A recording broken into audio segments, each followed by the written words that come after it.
আসসালামু আলাইকুম রহমতুল্লাহি ওবরকাতুহু। সম্মানিত দর্শক, শেখ হাসিনার দেশে ফেরা নিয়ে নিদারুণ বিতর্ক চলছে।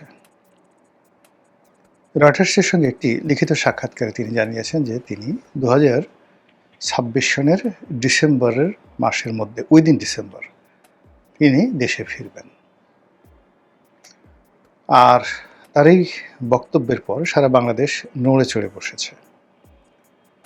পক্ষ এবং বিপক্ষে নিদারুণ আলোচনা হচ্ছে। তার যারা সমর্থক তারা মনের আনন্দে বলার চেষ্টা করছে যে এটা না হলে কি বঙ্গবন্ধু কন্যা হওয়া যায় নাকি। এবার তিনি সত্যিকার অর্থে বীরের মতো একটি কাজ করবেন।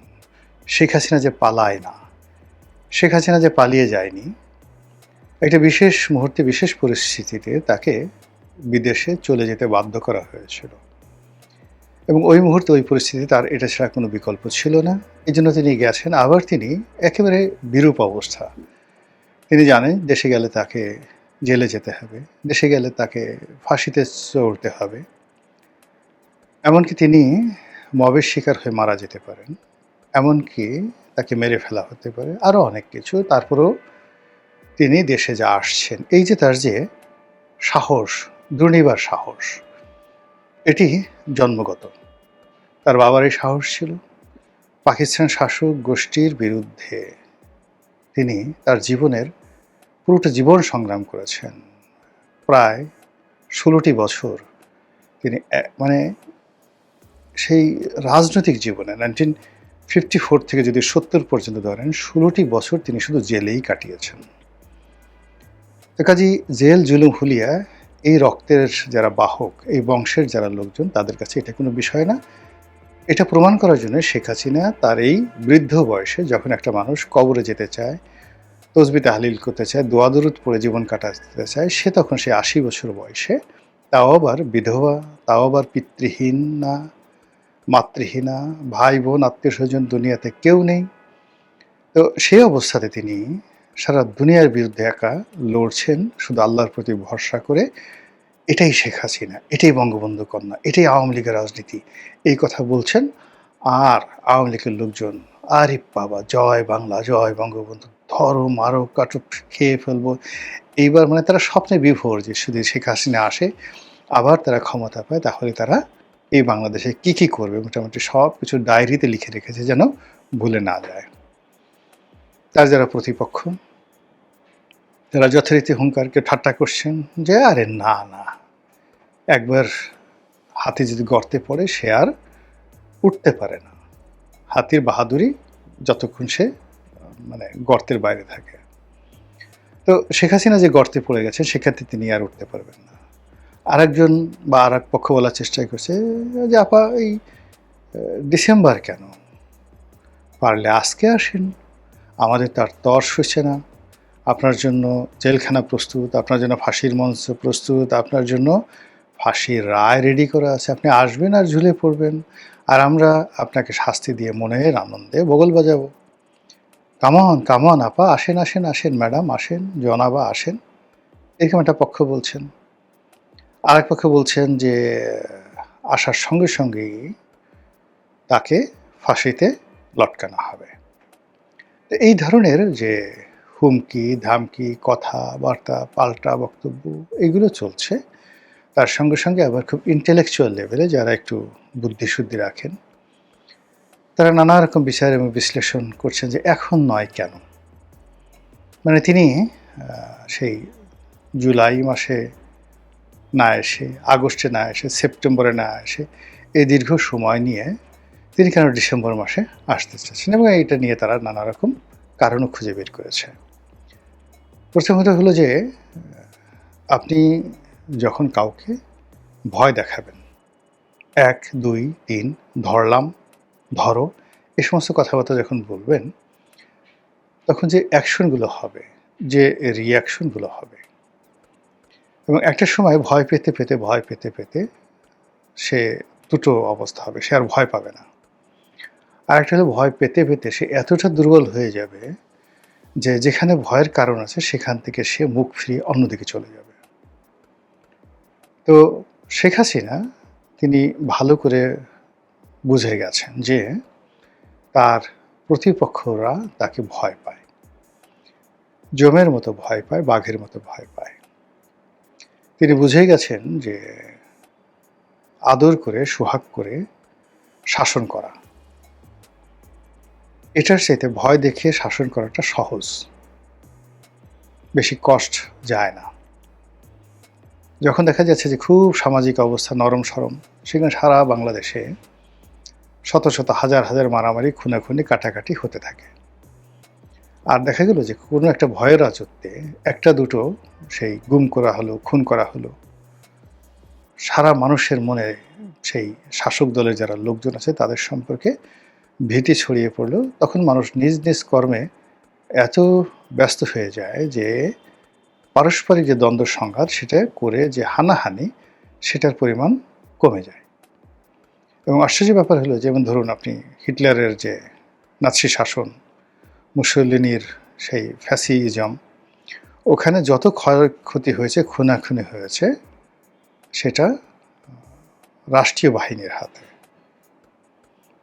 কিন্তু যেটিকে বলা হয় পাবলিক অ্যাঙ্গার, জনগণের মধ্যে বিশৃঙ্খলা, সেটা ওখানে নাই বললেই ছিল, মানে ছিল নাই বলতে গেলে। তো সেই দিক থেকে শেখ হাসিনা বুঝে গেছে যে কি করে এই বাঙালিকে ভয় দেখাতে হয় এবং ভয় দেখিয়ে কি করে জয় করা যায়। আর এর বাইরে হালাকু খান, চেঙ্গিস খান, এটা আমি আলাদা একটা ভিডিও করব আরও পরে। তারপরে তৈমুর লং, গিয়াসউদ্দিন বলবন, এরকম অনেক শাসক ছিলেন, মোহাম্মদ বিন তুগলক, আলাউদ্দিন খিলজি, মানে যাদের সামনে আমির উমরা তারা পর্যন্ত দাঁড়িয়ে প্রস্রাব করে দিতে ভয়।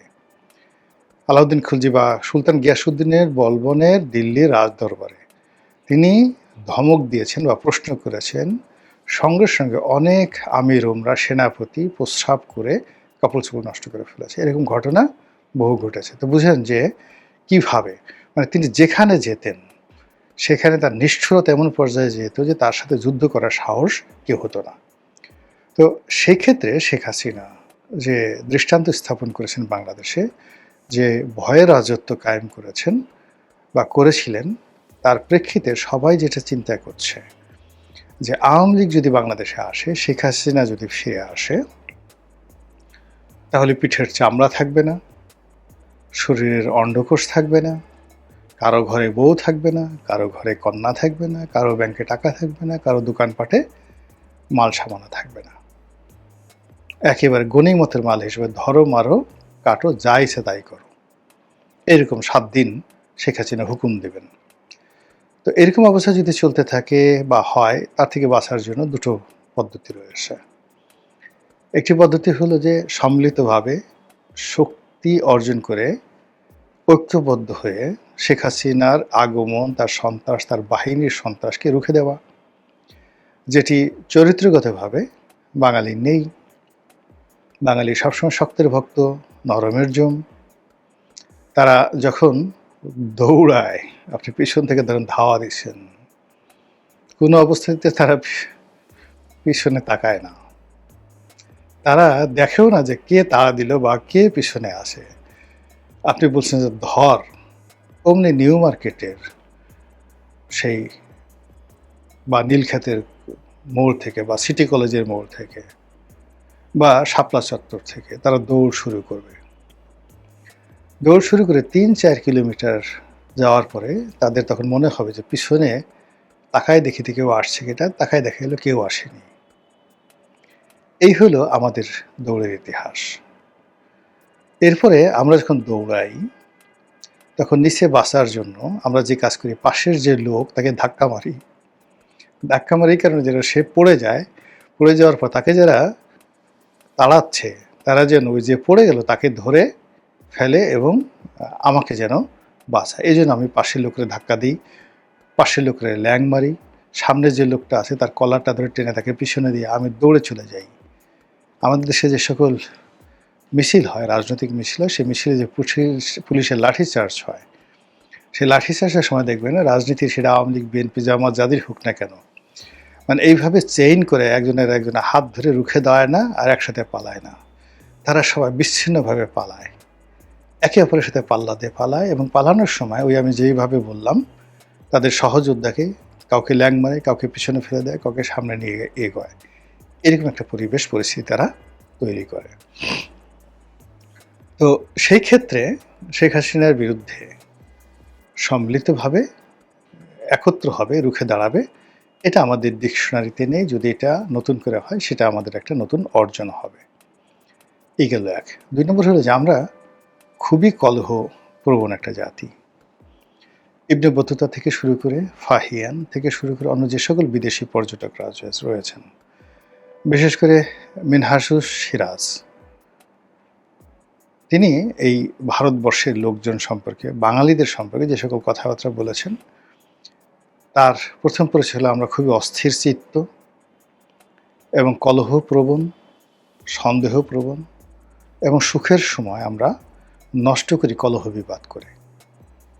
এবং আমাদের দেশে দেখবেন যে বিয়ে বাড়িতে যে সকল ঝগড়াঝাটি হয়, বিয়ে বাড়িতে সুখের সময় সেখানে খুব ছোটোখাটো বিষয় নিয়ে পান নিয়ে ঝগড়া হয়, গেট কাটার সময় ঝগড়া হয়, খাবার টেবিলে আমার মাংসের পরিমাণ কম হলে কেন, বা ওকে রান দিলি কেন, আমাকে থান দিলি কেন, এগুলো নিয়ে ঝগড়াঝাটি হয়ে বিয়ে ভেঙে যায়। এই হলো আমাদের দেশের পরিবেশ, যেখানে আমরা প্রকৃতিগতভাবে যে কোনো সুখের পরিবেশকে, শান্তির পরিবেশকে নিজেরা ঘেটে ঘুটে সেখানে সেগুলোকে কর্দমাক্ত করে ফেলি। তো সেই দিক থেকে যেটা হলো যে এখন বিএনপি জামাতের সত্যিকারের সুখের সময়, কোনো there is no reason BNP এবং জামাত পরস্পরের বিরুদ্ধে বা এনসিপি, তিনটি রাজনৈতিক দল একে অপরকে দায়ী করবে, গালাগালি করবে, দেয়ার ইজ নো রিজন। সবাই তারা যে পেয়েছে, যা কিছু পেয়েছে, এটা beyond there expectation and limitation. তাদের যেটা সীমাবদ্ধতা ছিল এটা অতিক্রম করে তারা বিজয়ী হয়েছে। তারা যেটা পেয়েছে সেটা তাদের স্বপ্নেরও অতীত। সবাই, বিএনপি এত মেজরিটি পাবে, এনসিপি এতগুলো এমপি হবে, বা তাদের দল পার্লামেন্টে যাবে, নাহিদ চিফ হুইপ হবে, জামাতের আমির বিরোধী দলীয় নেতা হবে, ৭৮টা তারা সিট পাবে। It is absurd and impossible. এটা ইতিহাসে একবারই ঘটেছে, অতীতে কখনো ঘটেনি এবং আগামীতেও ঘটবে বলে আমার কাছে মনে হচ্ছে না। কিন্তু এই যে একটা সুখের সময়, এটাকে যে তারা উপভোগ করবে, আনন্দ করবে, তা না করে তারা কলহ এবং বিবাদ করছে বাঙালির অতীত ইতিহাসের কারণে। তারা একে অপরের বিরুদ্ধে ঘুরো করছে, তারা একে অপরকে খোঁটা দিচ্ছে এবং এটি লড়াই এবং সংগ্রামের পথ এমনভাবে উন্মুক্ত করছে যা দিয়ে আলটিমেটলি শেষ পর্যন্ত শেখ হাসিনার আসার যে পথ, এটি উন্মুক্ত হয়ে যাবে। তো সেই ক্ষেত্রে শেখ হাসিনা এই যে জানে যে কলহবিবাদ জাতি, ফলে সে এই জুলাই মাস থেকে একদম নভেম্বর মাস পর্যন্ত বিভিন্ন রকম নাটক করে, সিনেমা করে, থিয়েটার করে, আতশবাজি করে, নেচে গেয়ে, হাসিতে কান্নাতে বিভিন্নভাবে সে এই রাজনীতির যে বন্ধন বর্তমানে বাংলাদেশে আছে এটাকে ছিন্ন করে দেবে। একবার ভয় দেখাবে, একবার প্রেম দেবে, একবার ফুল দেবে, একবার আলোচনা করবে, একবার এটা করবে, এটা করবে। এগুলো করে জাস্ট একটা, আমরা যে রাবার আছে, রাবারের যে এলাস্টিসিটি যেটাকে বলা হয়, এটা যদি আপনি বারবার টানেন না, তখন আর ওটার এলাস্টিসিটি থাকে না। রাজনীতিরও এরকম একটা এলাস্টিসিটি থাকে। সেই এলাস্টিসিটিটা এখন শেখ হাসিনা এবং ভারত সম্মিলিতভাবে ভেঙে দিতে চাচ্ছে। ভেঙে দিয়ে যে সামনে যে সময়গুলো পাবে, এই সময়ের মধ্যে প্রত্যেকটি রাজনৈতিক দল তার শক্তি খুইয়ে ফেলবে। প্রতিটি রাজনৈতিক দল ভীত সন্ত্রস্ত হয়ে পড়বে এবং যারা রাষ্ট্র ক্ষমতা আছে তাদের ব্যর্থতার পরিমাণ বাড়তে থাকবে এবং ধীরে ধীরে তারা আশাহত হতে থাকবে। এই গেল এক। ২ নম্বর হলো যে ডিসেম্বর মাসটি আওয়ামী লীগের জন্য বরকতময়। ডিসেম্বর মাসটি আওয়ামী লীগের জন্য বিজয়ের মাস, জাতির জন্য বিজয়ের মাস, এবং এটি আওয়ামী লীগের যারা প্রতিপক্ষ তাদের জন্য খুবই সেন্সিটিভ, অবমাননাকর, অনেকটা আবর্জনা খাওয়ার মতো। ডাস্টবিন থেকে তুলে তুলে আপনি যখন খাবেন নিজে, ওইরকম যে একটা বিশ্রী, তেমনি ডিসেম্বর মাসটা আমাদের বাংলাদেশের অনেক ক্ষমতাধর লোকজন, তাদের কাছে ওইরকম যারা ওই মাসে তারা নিজেদের আবর্জনা নিজেরা খেতে বাধ্য হন। ঠিক সেই ডিসেম্বরে এবং বিশেষ করে ১৬ই ডিসেম্বর বিজয়ের দিনে যদি শেখ হাসিনা আসেন বা আসার ভয় দেখান বা পরিস্থিতির সৃষ্টি করেন, তাহলে তার যে প্রতিপক্ষ, সেই প্রতিপক্ষরা তারা মুখ তুলে কথা বলতে অন্য সময় হলে যেভাবে তারা গাল ফুলিয়ে কথা বলতে পারে, ডিসেম্বর মাসে তাদের কণ্ঠ আস্তে চুপ হয়ে যায়। এরপর আরও কিছু ঘটনা ঘটে। মানুষের মধ্যে একটা বিজয়ের আনন্দ থাকে। প্রত্যেকটা মানুষের মধ্যে একটা উদ্দীপনা থাকে। বিজয়ের আনন্দ থাকে, উদ্দীপনা থাকে। তো সেই অর্থে আওয়ামী লীগের লোকজন অন্য যে সময় যে অবস্থায় থাকুক না কেন, ডিসেম্বর মাসে তাদের উদ্দীপনাটা বাড়বে। নভেম্বর থেকে একেবারে ফেব্রুয়ারি পর্যন্ত এই উদ্দীপনাটা তাদের মধ্যে কাজ করবে। ঠিক সেই সময়টাতে আসুন বা না আসুন, তিনি এই যে আসার যে ঘোষণাটা দিয়েছেন, এটা তার দলের নেতাকর্মীকে চিয়ার আপ করবে। আর কোনো কারণে যদি পরিবেশ, পরিস্থিতি, আন্তর্জাতিক নেগোসিয়েশন, হোয়াটএভার মেবি, যাই হোক না কেন, তিনি যদি ঝুঁকিটা নিয়েই বসেন, তাহলে সেটা সামাল দেওয়া সরকারের জন্য ভীষণ রকম কঠিন হয়ে যাবে। এত কঠিন হয়ে যাবে যেটা আমরা কল্পনাও করতে পারছি না।